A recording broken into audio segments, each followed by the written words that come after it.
talk much, mister, but I can cook. A woman in her 50s after a lifetime of rejection only has enough courage to say those words. But is there any pain deeper than living half a lifetime without ever being respected, without ever being truly loved?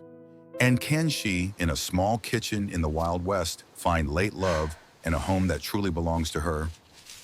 The stagecoach wheels groaned as they rolled into the dusty Wyoming settlement, and Clara kept her shawl drawn close around her shoulders. At 52, she was no longer the kind of woman who drew stares for beauty or freshness. Instead, the eyes that sometimes turned her way in town held another kind of weight, pity from some, disdain from others. She had learned to bow her head and carry on.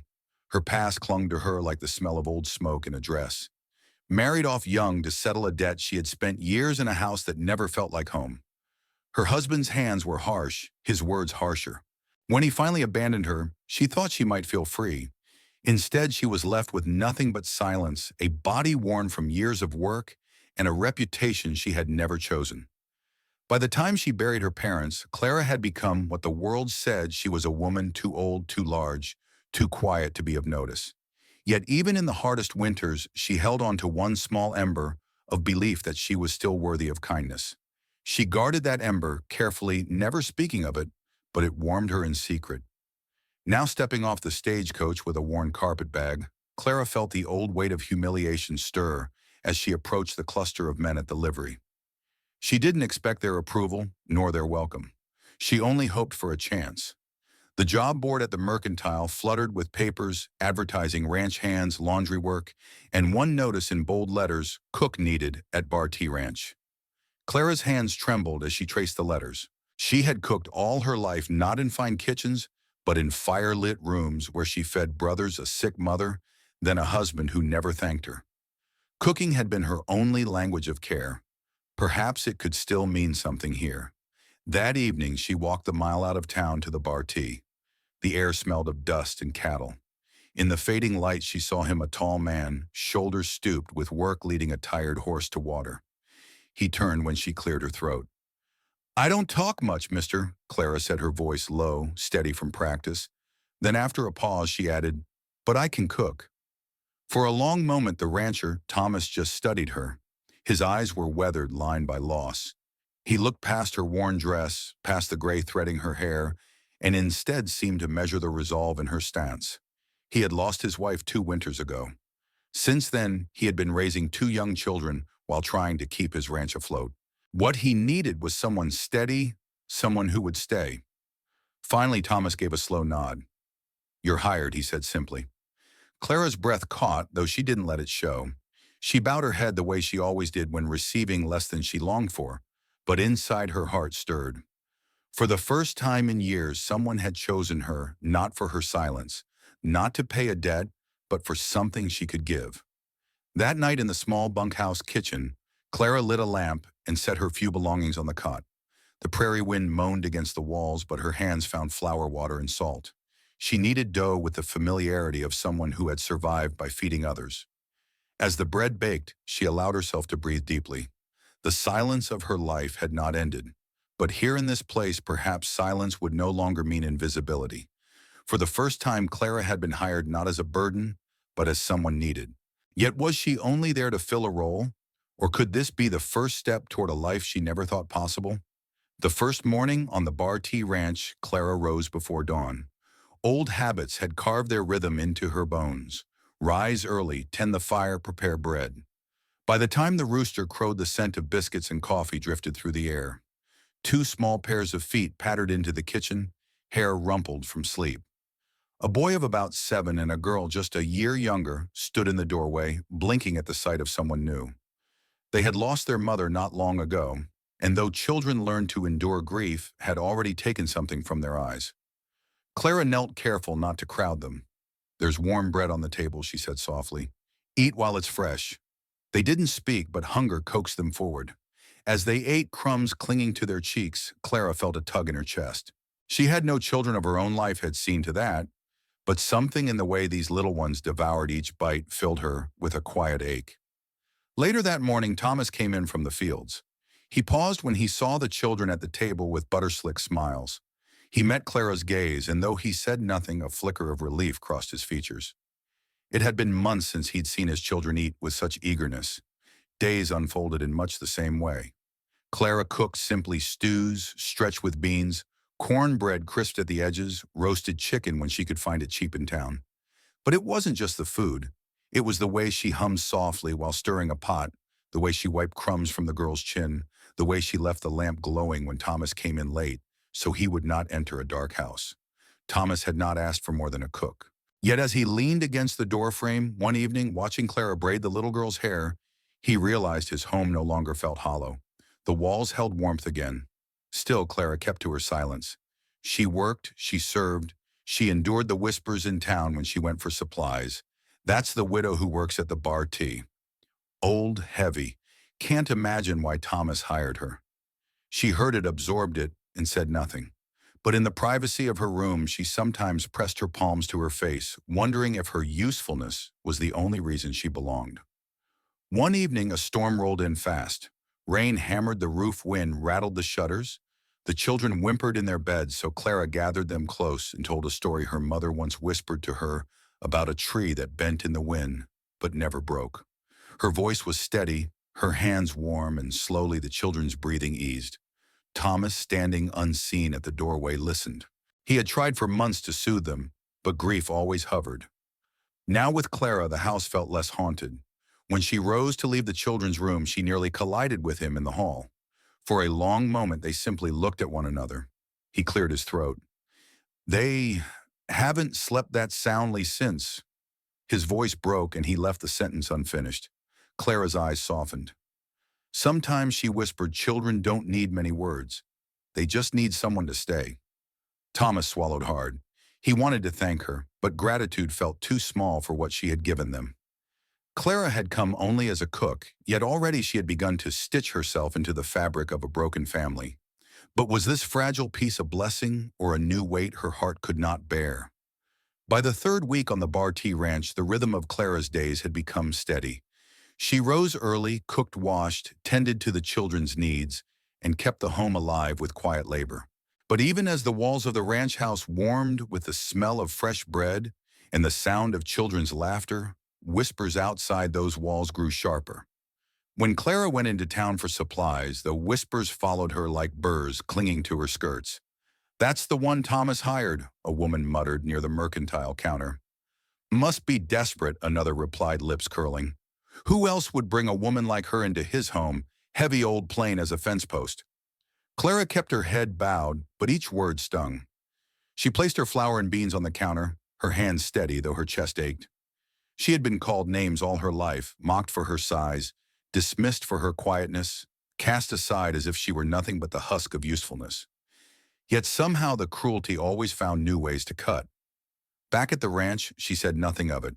Instead, she busied herself in the kitchen, chopping vegetables with more force than usual. But Thomas noticed.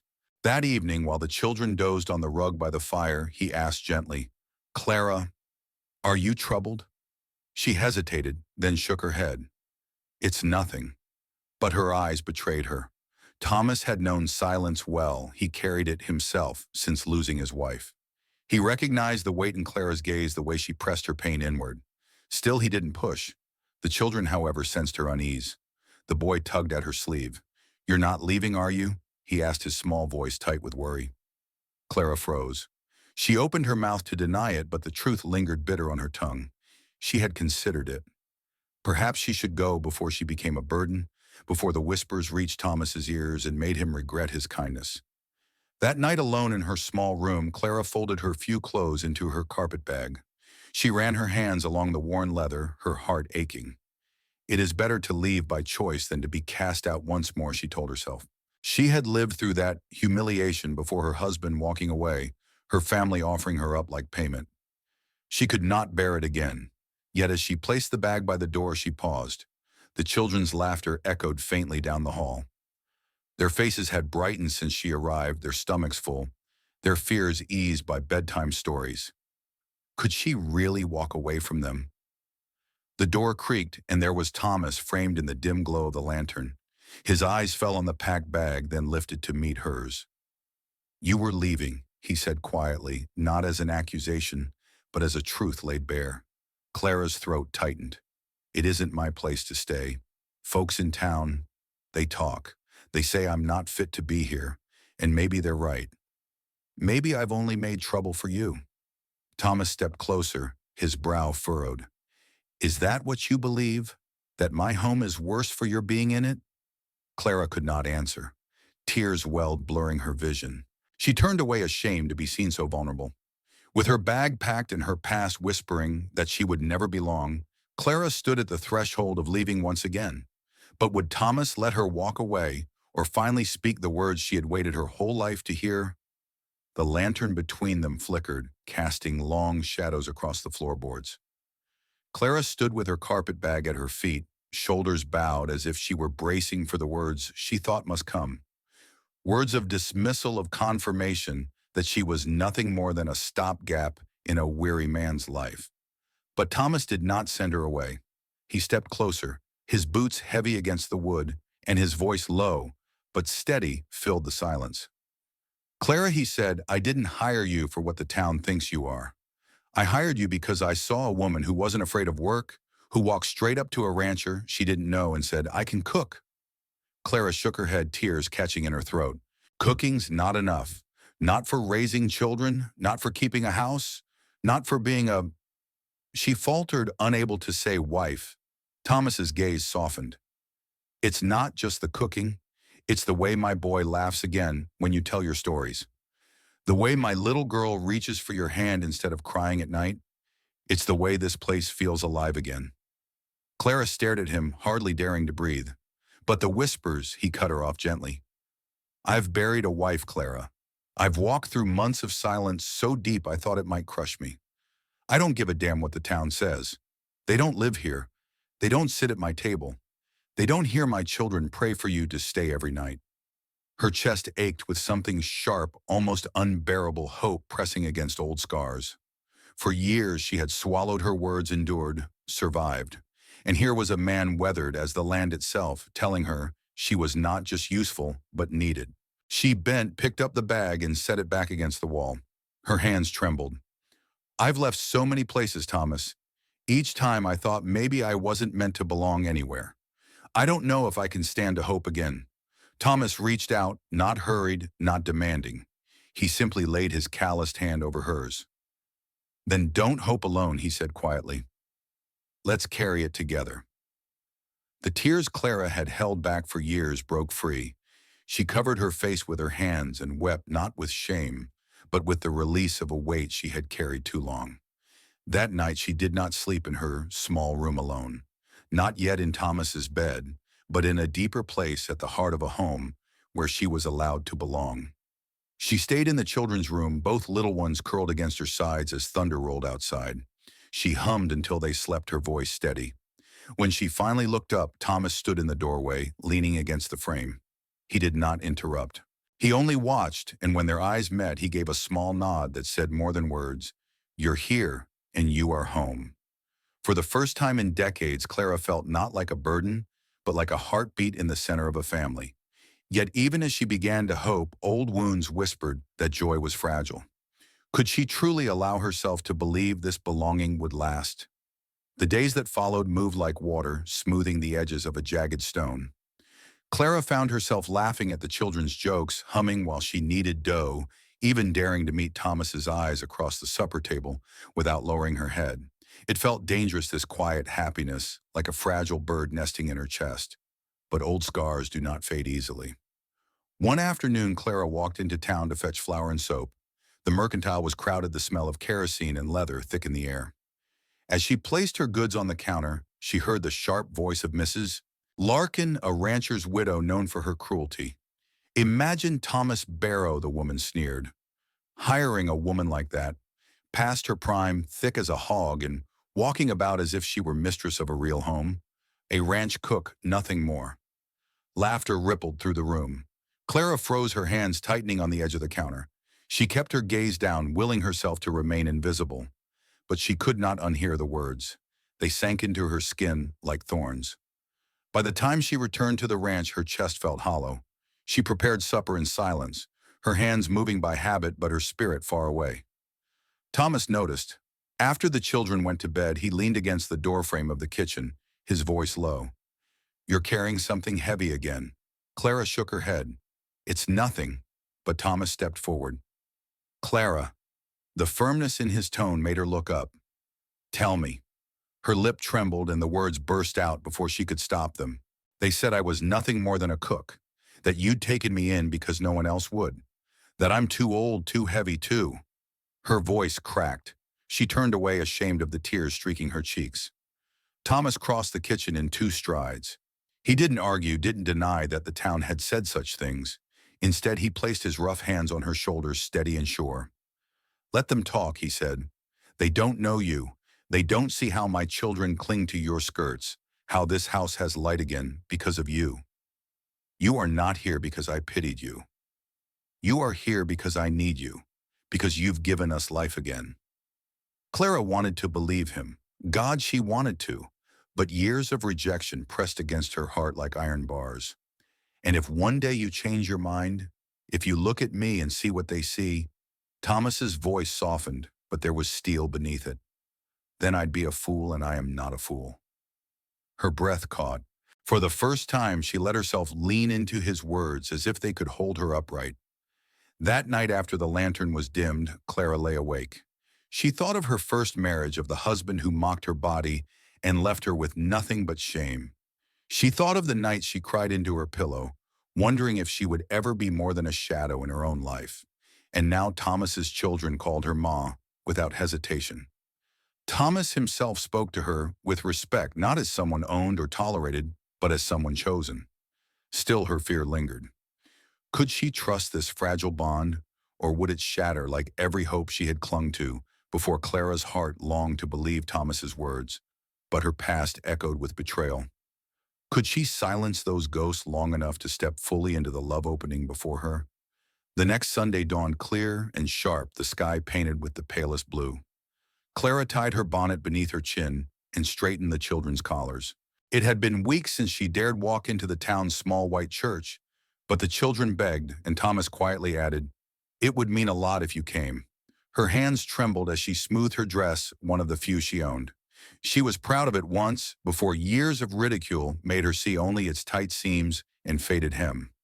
Still, she stood tall as Thomas helped the children into the wagon. The church bell tolled as they arrived, and Clara felt every eye upon her. Whispers curled like smoke around the pews. Too old, too plain, too fat, too unworthy. She nearly faltered at the doorway, but then Thomas's little girl slipped her hand into Clara's. The warmth of that small hand steadied her. Together they walked inside. The service passed quietly until afterward, when the congregation gathered in the churchyard. Clara was adjusting the boy's hat when Mrs. Larkin's voice cut through the chatter. "Well, Thomas," the widow called loudly, her eyes narrowing, "I see you've brought your cook." The pause dripped with venom and laughter rippled among the bystanders. Clara's face burned hot. Her first instinct was to shrink, to bow her head as she always had. But before she could speak, Thomas stepped forward. "She's not my cook," he said firmly, his voice carrying across the yard. "She's the woman who keeps my children fed and my home alive. She's the one who chose to stay when she could have walked away. She is more than any of you give her credit for, and more than I deserve." The laughter died. Mrs. Larkin's smirk faltered. The silence that followed was heavy, punctuated only by the rustle of the prairie wind. Clara's throat tightened. No one had ever spoken for her like that. Not her parents, not her late husband, not anyone. To be defended in public, not for her beauty or her usefulness, but for her worth, shook her to the core. She found her voice, though it trembled. "I may not look the way others think I should," she said softly, "but I love these children. I will stand by them. And if that makes me less in your eyes, then so be it." A hush swept over the yard. Some women turned away ashamed. Others nodded, small flickers of respect breaking through judgment. Thomas reached for Clara's hand, not hidden, not discreet, but open for all to see. "She's with me," he said simply. Clara's heart pounded as he laced his fingers through hers. It wasn't a declaration of marriage, not yet, but it was a claiming not of possession but of respect and choice. The children clung to Clara's skirts as if sealing the moment. And for the first time, Clara didn't feel like a shadow in her own life. She felt seen. That night back at the ranch, Clara sat on the porch while the sun dipped low, casting the prairie in molten gold. Thomas handed her a tin cup of coffee and sat beside her. Neither spoke at first. The silence was gentle, not heavy. Finally, Thomas said, "I meant every word today. You're not less Clara. You're the strongest woman I've ever known." Her eyes shimmered as she whispered, "And you're the first man who's ever seen me." Clara's past of shame had finally met a present of dignity. But could she dare to step fully into hope, to believe that a love she thought impossible might truly be hers? The days that followed seemed to unfurl like a long-awaited spring. Clara felt it in the way the children laughed more easily and how the house rang, not with silence but with warmth. Clattering pans, small feet racing across wooden floors, voices lifted in bedtime prayers. She had once believed such sounds belonged to other women, women softer, younger, thinner, more deserving. Yet here she was, woven into the rhythm of a home that finally felt like her own. One evening Thomas came in from the fields, his shirt damp with sweat, the smell of cut hay clinging to him. He found Clara by the stove humming while she stirred a pot of stew. For a moment he simply stood there watching. When she turned startled by his silence, he said quietly, "I don't reckon I've told you enough. How much you've changed this place." Clara smiled faintly. "I've only cooked and cleaned." Thomas shook his head. "No, Clara. You've given us more than food or order. You've given us back our hearts." Her chest tightened. All the years of shame, of whispered insults and cruel laughter pressed against her mind. But then his words sank deeper, cutting through. She set the spoon down, wiped her hands on her apron, and dared to ask, "And what about yours, Thomas? What about your heart?" For a long moment he said nothing.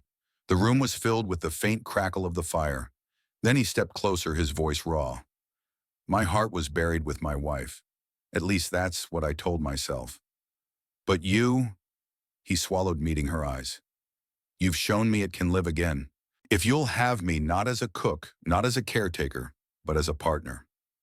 Clara, will you stay not because you have nowhere else, but because this is where you want to be?" Her breath caught. All her life she had been bartered, mocked, overlooked. And now a man she respected, a man who had defended her, was not claiming her as property, but offering her a choice. Tears slid down her cheeks as she whispered, "I want to be here, Thomas. With you. With them. Always." He took her hand, rough with years of labor, and pressed it to his chest. She felt the steady thrum of his heart beneath her palm, solid and real. The children, who had been peeking from the doorway, ran forward with squeals of delight. They wrapped themselves around Clara's skirts, their small voices shouting, "She's staying. She's staying." Clara laughed through her tears, bending to gather them close. And in that embrace, she felt a truth that had eluded her for half a lifetime. She was not too old, not too much, not too little. She was love chosen and home. That night, when the lamps were turned low and the prairie wind whispered through the grass, Clara sat on the porch beside Thomas. The stars stretched endless above them, as if the heavens themselves bore witness. "Do you believe in second chances?" she asked softly. Thomas looked at her, his hand resting over hers. "I believe in us." And with that, Clara let her heart rest at last, no longer haunted by shame, but carried by love, steady, simple, and true. Clara had been mocked, cast aside, and made to feel less than human. Yet in the arms of a rancher who saw her worth, she found not only a family but a home where her dignity and love could flourish. Could it be that sometimes the greatest love stories are not about youth or beauty, but about endurance, kindness, and the courage to stay in the end? Clara's story was not about grand gestures or dramatic declarations. It was about quiet faithfulness, about the way a woman who had been silenced all her life found her voice again, in the clatter of pots and the laughter of children, and in the steady presence of a man who finally saw her worth. Thomas never asked her to be someone she was not. He didn't demand beauty, youth, or a sparkling personality. What he gave her instead was room to be exactly who she was, scars and all. And in that space, Clara bloomed. Her story reminds us that love often hides in the ordinary, in a shared meal, in a soft glance across a worn wooden table, in the courage to stay when others would have walked away. Healing does not always come with noise. Sometimes it comes in silence, in kindness, and in choosing to believe that our lives can still hold light even after years of shadow. Friends, perhaps you too have carried burdens or lived years feeling unseen. Clara's journey tells us this: it's never too late to be chosen, never too late to find home. If this story touched your heart, we invite you to subscribe to None Wild West Saga for more tales of resilience, quiet strength, and late-blooming love. Share this story with someone who might need hope today and leave us a comment. Would you like to see a continuation of Clara and Thomas's journey, or hear another story of second chances from the Old West? Because your story too deserves to be told.